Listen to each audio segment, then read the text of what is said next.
Israel के हमलों ने गाजा में फिर से तबाही मचानी शुरू कर दी है, खासकर जब इजराइल ने हमास से बंधकों को रिहा करने का आग्रह किया, लेकिन हमास ने इसे अस्वीकार कर दिया।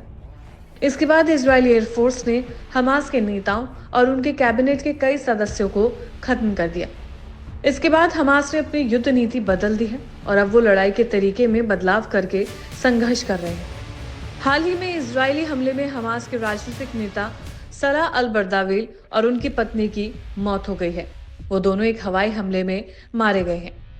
मंगलवार को इजरायल ने फिलिस्तीनी आतंकवादी संगठन हमास के खिलाफ एक और हवाई और जमीनी हमला शुरू कर दिया है। इस हमले में गाजा के उत्तरी, मध्य और दक्षिणी इलाकों में कई विस्फोट हुए। इजरायली एयरफोर्स ने हमास के कई ठिकानों को निशाना बनाया है। इसके अलावा ताजा रिपोर्ट से ये भी पता चला है कि हमास अपने हमलों को और तेज कर सकता है।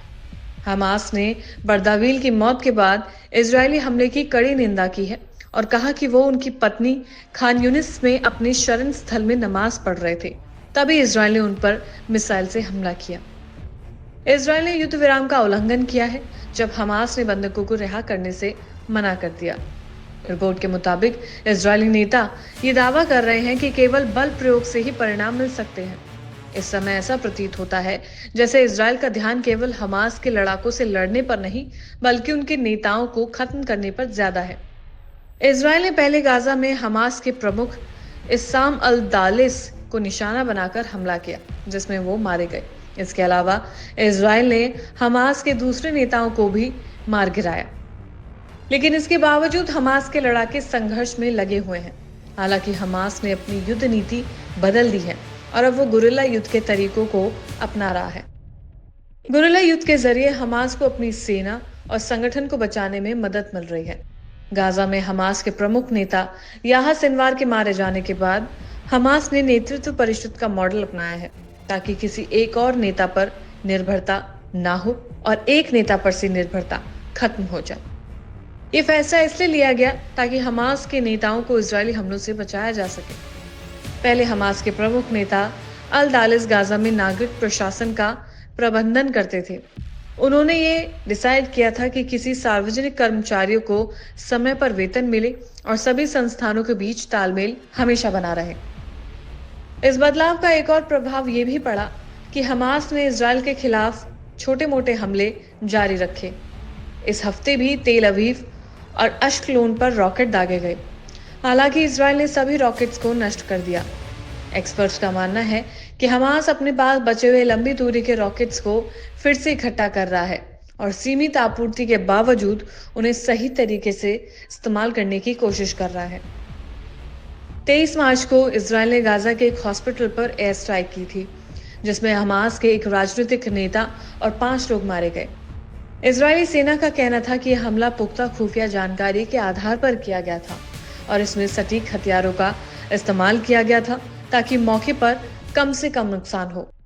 वहीं गाजा के स्वास्थ्य मंत्रालय ने बताया कि हमला खान यूनिस शहर के नासर अस्पताल के सर्जरी विभाग पर हुआ था। हमास ने इस हमले में अपने राजनीतिक नेता इस्माइल बरहोम की हत्या होने का दावा किया है, जबकि इजरायल ने पुष्टि की है कि हमले का उद्देश्य बरहोम थे, लेकिन उन्होंने नाम नहीं दिया।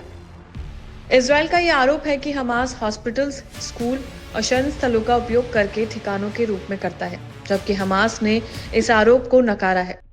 सोशल मीडिया पर हमले का एक वीडियो वायरल हुआ है, जिसमें हॉस्पिटल्स की तीसरी मंजिल पर आग जलती हुई दिखाई दे रही है। हालांकि इसकी वीडियो की पुष्टि अभी तक नहीं की गई है। लगभग 2 महीने के संघर्ष विराम के बाद गाजा के लोग फिर से अपनी जान बचाने के लिए भागने लगे हैं, क्योंकि इजरायल ने सीज फायर तोड़कर 18 मार्च से हमास के खिलाफ एक नया हवाई और जमीनी अभियान शुरू कर दिया है। इससे पहले हमास ने बताया था कि एक अन्य हमले में उनके नेता सलाह अल बर्दाविल की मौत हो गई थी। इजरायली सेना ने 22 मार्च को इसकी पुष्टि की थी कि बर्दाविल को मारा गया था। इन घटनाओं से साफ है कि गाजा में स्थिति तनावपूर्ण और हिंसक हो गई है। दोनों पक्षों के बीच संघर्ष की कोई उम्मीद नहीं दिख रही है और ये युद्ध केवल और ज्यादा विनाश लाता हुआ नजर आ रहा है।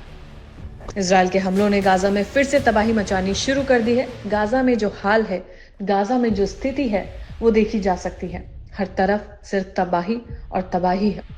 खासकर इजरायल ने हमास से बंधकों को रिहा करने का अनुरोध किया, लेकिन हमास ने इसे नकार दिया, जिसके बाद इजरायल की तरफ से कई हवाई हमले देखे गए हैं।